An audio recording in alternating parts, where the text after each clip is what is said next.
assemble the D68, start by installing the tension lock straps through the daisy chain of the D28 bag.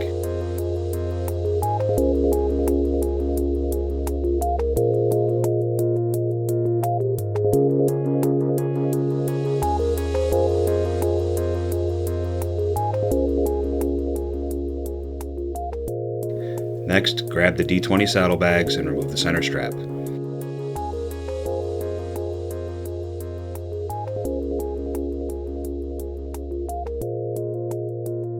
Now the bags are ready to be connected together. Start by passing the end of each tension lock strap from the D28 through the corresponding 3-bar slide on the back of the D20s.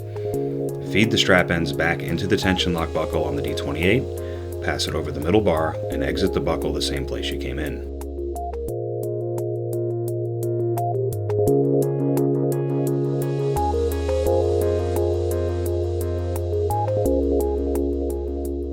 Notice that you can use the strap keeper on the D20 to secure excess webbing from the D28 connection straps.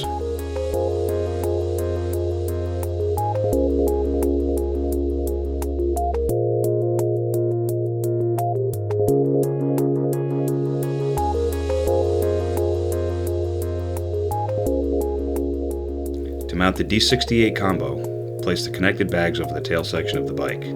Adjust the center strap lengths to set the height that the D20s will hang from the D28. Use the double-end slip lock strap to pass under your taillight or license plate assembly, and connect the slip lock fasteners through the rear 1-inch plastic loops on the D20s. For the mounting points, use the loop-end slip lock straps to loop around the frame and connect the slip lock fasteners through the front 1-inch plastic loops on the D20s.